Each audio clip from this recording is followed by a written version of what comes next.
نکاح کیوں ضروری ہے؟ کیا نکاح کرنا لازمی ہے؟ کیا نکاح ہماری زندگی میں سکون، خوشی اور برکتیں لا سکتا ہے؟ کیا نکاح کی یہ خوشیاں اور سکون ہماری زندگی کو بدل سکتے ہیں؟ حضور اکرم صلی اللہ علیہ وآلہ وسلم نے فرمایا کہ نکاح شرمگاہ کی حفاظت کرنے والا اور اللہ تعالی کی۔ بسم اللہ الرحمن الرحیم۔ السلام علیکم ورحمۃ اللہ۔ نکاح کا معنی ہے کہ عورت کے ساتھ رشتہ ازدواج میں منسلک ہونا۔ عورت کے ساتھ ازدواجی تعلقات مرد کی اہم ضرورت ہے، کیونکہ عورت مرد کے لیے پیدا کی گئی ہے۔ دیگر ضروریات زندگی کی طرح نکاح بھی اشد ضروری ہے۔ نکاح عورت اور مرد کے مابین ایک ایسا بند بھی ہے جس سے مرد کی جائز نفسانی خواہشات کی تسکین ہوتی ہے۔ نکاح نبی کریم صلی اللہ علیہ وآلہ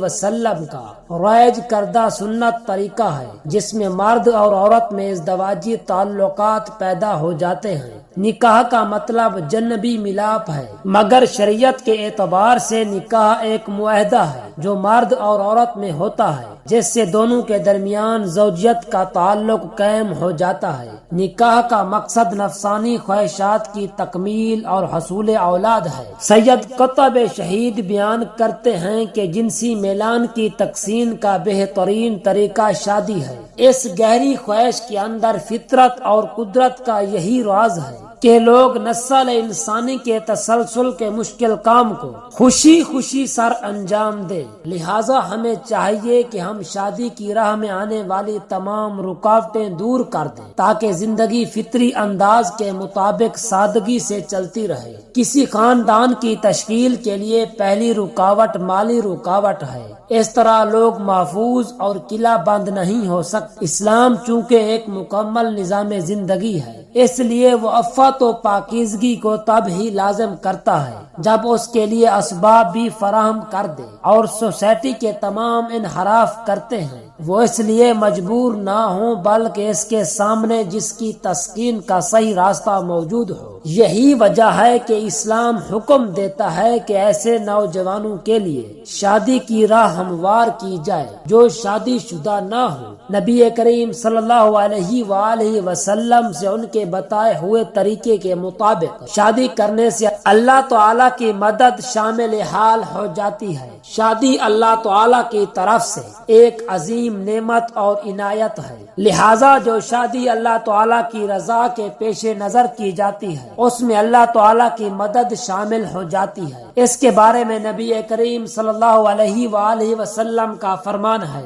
حضرت ابو ہریرہ رضی اللہ تعالی عنہ سے مروی ہے کہ حضور اکرم صلی اللہ علیہ وآلہ وسلم نے ارشاد فرمایا، 3 شخصوں کی مدد کرنا اللہ تعالی نے اپنی ذات مبارک پر ضروری اور ایک لازمی جزو قرار دے دیا ہے۔ ایک تو وہ مکاتب جس کا ارادہ بدل کتابت ادا کرنے کا ہو، دوسرا اس ارادے سے نکاح کرنے والا کہ وہ گناہ سے بچے اور پاک دامن رہے، اور تیسرا اللہ تعالیٰ کی راہ میں جہاد کرنے والا۔ اس حدیث میں بتایا گیا ہے کہ 3 آدمیوں کی اللہ تعالیٰ مدد فرماتا ہے۔ ان میں پہلا مکاتب غلام ہے، دوسرا نکاح کرنے والا، اور تیسرا اللہ کی راہ میں جہاد کرنے والا۔ مگر اللہ تعالی مدد اس وقت فرماتا ہے جب ان کی نیت میں اخلاص ہو۔ سنت کے مطابق نکاح کرنے والے کی نیت یہ ہو کہ وہ نکاح کے ذریعے اپنی عزت و عصمت کو محفوظ کر لے اور شادی کے بعد کسی دوسری عورت پر نظر نہ رکھے، بلکہ اپنی تمام جائز نفسانی خواہشات اپنی بیوی سے پوری کرے، تو ایسی نیت رکھنے والے کی مدد اللہ تعالیٰ فرمائے گا۔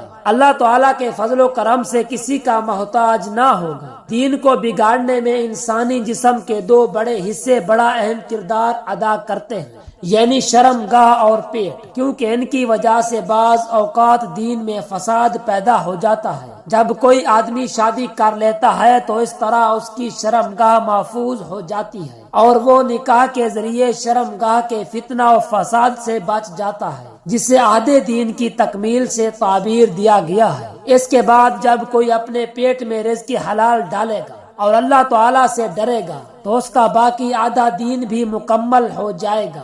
یہ ایک طرح کی تمثیل ہے کہ اپنے دین پر پوری طرح عمل پیرا ہونے کے لیے شرمگاہ اور پیٹ کو دینی تقاضوں کے مطابق پورا کیا جائے۔ انسانی زندگی کے دو پہلو ہیں، ایک مذہبی اور دوسرا سماجی، لہذا جب کوئی شادی کر لیتا ہے تو اس کی زندگی کا سماجی پہلو مکمل ہو جاتا ہے، اس لیے نکاح کو آدھا دین کہا گیا ہے۔ اس کے متعلق حدیث یہ ہے، حضرت انس رضی اللہ تعالی عنہ سے روایت ہے کہ رسول اللہ صلی اللہ علیہ وآلہ وسلم سے ہم نے فرمایا، جب بندے نے نکاح کر لیا تو نصف دین کو اس نے مکمل کر لیا اور باقی نصف کے لیے اللہ کا تقوی اختیار کرے۔ مفلسی کے خوف سے نکاح نہیں چھوڑنا چاہیے۔ نبی کریم صلی اللہ علیہ وآلہ وسلم نے اس بات کو ناپسند فرمایا ہے۔ حضرت ابو سعید خدری رضی اللہ تعالی عنہ سے روایت ہے کہ رسول اللہ صلی اللہ علیہ وآلہ وسلم نے فرمایا کہ میری امت میں سے جو شخص مفلسی کے خوف سے نکاح نہ کرے وہ ہم میں سے نہیں ہے۔ اس لیے کبھی اس خوف کو ذہن میں نہیں رکھنا چاہیے کہ میں غریب ہوں۔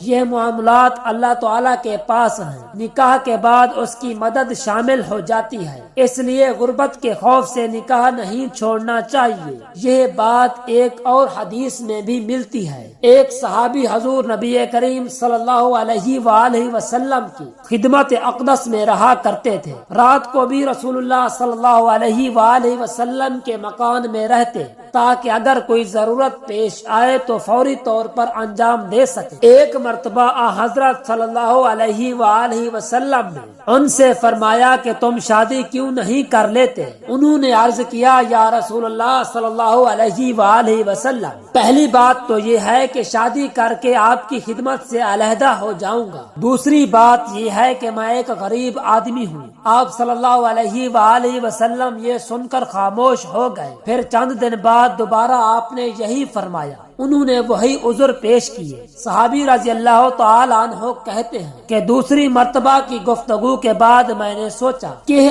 حضرت صلی اللہ علیہ وآلہ وسلم اچھی طرح واقف ہیں کہ میرے حق میں کیا چیز بہتر ہے اور یہ کہ کون سا عمل مجھے خدا تعالی سے قریب کرے گا۔ چنانچہ اگر تیسری مرتبہ آپ صلی اللہ علیہ وآلہ وسلم نے مجھ سے شادی کے لیے کہا تو میں رضامندی ظاہر کر دوں گا۔ چنانچہ تیسری مرتبہ آپ نے ان کو بلایا اور شادی کرنے کے لیے کہا۔ صحابی نے عرض کیا، یا رسول اللہ صلی اللہ علیہ وآلہ وسلم، میں اس طرح خالی ہاتھ کیسے چلا جاؤں؟ میرے پاس تو کچھ بھی نہیں۔ اس کے بعد آپ صلی اللہ علیہ وآلہ وسلم نے صحابہ کرام رضی اللہ تعالی عنہ سے فرمایا کہ اپنے بھائی کے لیے گٹھلی کے برابر سونا جمع کر دو۔ فوراً حکم کی تعمیل کی گئی اور ان صحابی کو شادی کے لیے قبیلہ میں لے جایا گیا۔ شادی کے فوراً بعد آپ صلی اللہ علیہ وآلہ وسلم نے فرمایا، ولیمہ بھی کر دو۔ شادی شدہ صحابی نے عرض کیا کہ یا رسول اللہ صلی اللہ علیہ وآلہ وسلم، میرے پاس ولیمہ کرنے کے لیے بھی کچھ نہیں ہے۔ آپ صلی اللہ علیہ وآلہ وسلم کے حکم پر ایک بکری لائی گئی اور فوراً ولیمہ کیا گیا۔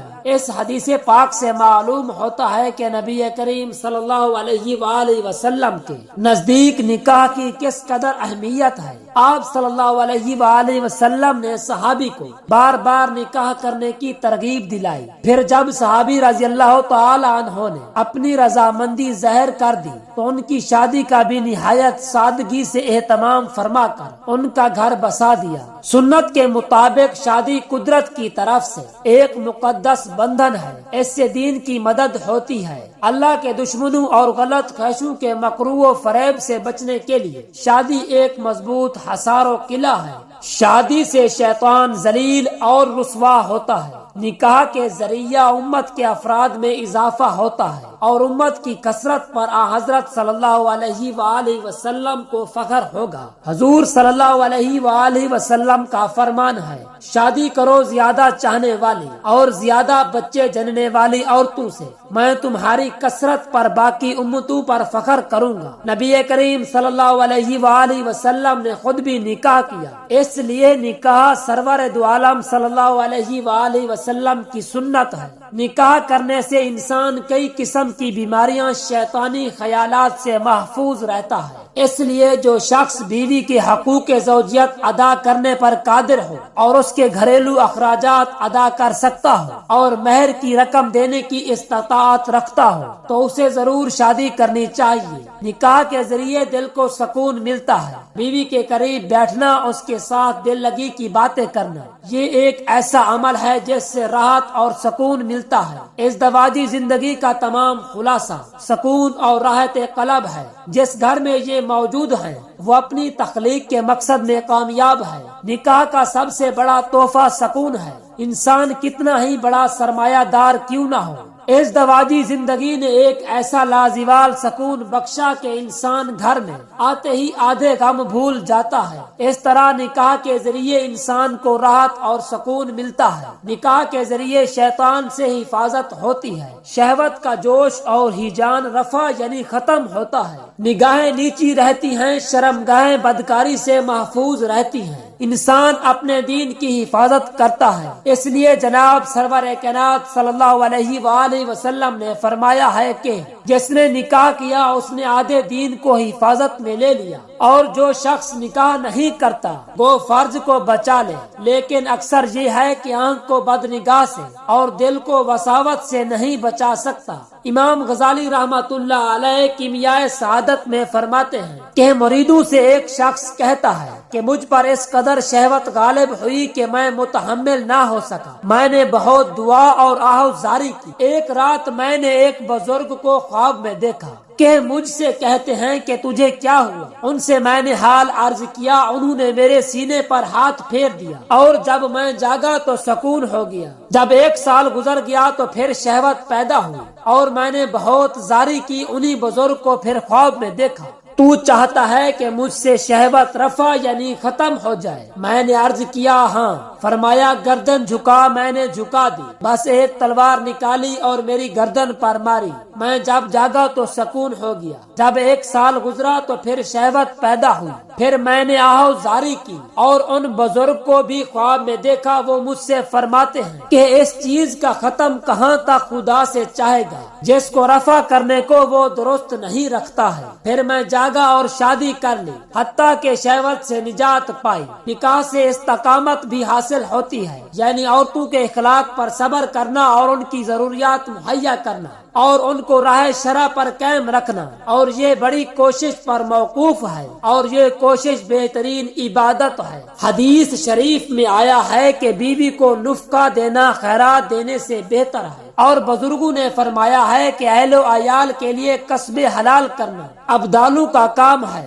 حضرت ابن المبارک رحمۃ اللہ علیہ چند بزرگوں کے ساتھ جہاد میں مشغول تھے۔ کسی نے پوچھا کوئی ایسا کام بھی ہے جو جہاد سے بہتر ہو؟ بزرگوں نے فرمایا جہاد سے بہتر ہم کوئی کام نہیں جانتے۔ حضرت ابن المبارک رحمۃ اللہ علیہ نے فرمایا میں جانتا ہوں وہ کام یہ ہے کہ جس کے اہل و عیال ہوں اور ان کو اچھائی کے ساتھ رکھے، اور جب رات کو اٹھے ان پر کپڑا نہ ہو تو انہیں کپڑا اوڑا دے۔ اس کا یہ عمل جہاد سے افضل ہوگا۔ حضرت بشر حافی رحمت اللہ علیہ نے فرمایا امام حنبل رحمت اللہ علیہ میں 3 خصلتیں تھیں جو مجھ میں نہیں۔ ان میں سے ایک یہ ہے کہ وہ اپنے لیے اور اپنے زن و فرزند کے لیے کسب حلال کرتے ہیں۔ میں فقط اپنے ہی لیے کسب کرتا ہوں۔ نکاح کا ایک فائدہ حصول اولاد بھی ہے، اور اولاد سے انسان کا 4 طرح کا ثواب ملتا ہے۔ پہلا ثواب یہ ہے کہ آدمی کا پیدا ہونا اور بقائے نسل جو حق تعالیٰ کو محبوب و مرغوب ہے، اس لیے کوشش کرتا رہے گا، اور جو آفرنیش یعنی پیدائش کرتا رہے گا، اور جو شخص حکمت آفرنیش پہچانے گا اسے اس بات میں کوئی شک نہیں رہے گا کہ یہ بات حق تعالیٰ کو محبوب ہے۔ دعا ہے کہ اللہ رب العزت ہم تمام مسلمانوں کو حلال طریقے سے نکاح کرنے کی طاقت اور توفیق عطا فرمائے۔ آمین ثم آمین۔